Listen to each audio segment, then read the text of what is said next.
அனைவருக்கும் வணக்கம்.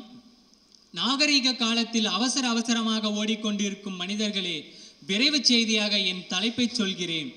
நெகிழி வேண்டுமா நமக்கு? மக்கும் குப்பை மக்காத குப்பை என இரு குப்பை இருந்த போதும் மாறாத குப்பையாக மனிதர்கள் வாழ்ந்து கொண்டிருக்கின்றனர். நெகிழியை ஒழிப்போம், நெகிழியை ஒழிப்போம் என அரசியல் கோஷம் போடும் நாமெல்லாம் நெகிழியை ஒழித்தோமா? இல்லை நெகிழியை ஒழிக்க முயற்சிதான் மேற்கொண்டோமா? எதுவுமே செய்யவில்லை.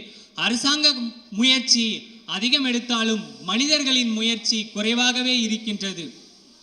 முன்னோர் காலத்தை நாம் உற்று நோக்க வேண்டும். முன்னோர் காலத்தில் நெகிழி என்ற சொல் கூட பயன்படுத்தவில்லை. நெகிழி என்ற காகிதங்கள் கூட முன்னோர்களின் காலத்தில் இல்லை. சந்தைக்கு போக கூட கூடைகளை பயன்படுத்தினார்கள். அரிசி பருப்பு புடைக்க மூங்கிலால் ஆன முரங்களை பயன்படுத்தினார்கள். அப்போதெல்லாம் நெகிழி என்ற பாத்திரங்கள் கூட இல்லை. நெகிழியினால் மனிதர்களின் ஆரோக்கியம் பாதிக்கின்றது. மண்பானையில் குடித்த தண்ணீர் அமிர்தம் போல் இனிக்கும். மண் சட்டியில் சமைத்த கருவாட்டு குழம்பு தேன் போல தித்திக்கும்.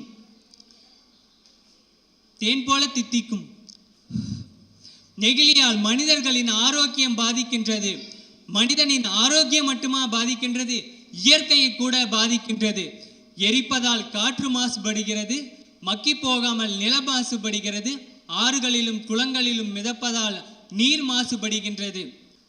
நீர் மாசுபடுவதால் நீர்வாழ் உயிரினங்கள் பாதிக்கின்றது. மீன்களின் வளர்ச்சியும் உற்பத்தியும் பாதிக்கின்றது. மீன்களின் உற்பத்தியும் வளர்ச்சியும் பாதிப்பதால் ஆறுகளும் கடல்களும் சாக்கடை ஆகின்றன. நீர் மாசுபடுவதால் நீராவி போக்கும் பாதிக்கின்றது. காற்று நெகிழி காகிதங்களை எரிப்பதால் காற்று மாசுபடுகிறது. காற்று மாசுபடுவதால் மனிதர்களின் நுரையீரலும் பாதிக்கின்றது. பறவை உயிரினங்களும் பாதிக்கின்றது. எனவே இத்தனை பாதிப்பு இருக்கும் நெகிழிகளை ஒழிப்போம், நெகிழியை ஒழிப்போம். நெகிழி இல்லாத தேசத்தை நம் தலைமுறைகளுக்கு கொடுப்போம் என்று வாய்ப்புக்கு நன்றி கூறி விடைபெறுகிறேன். நன்றி.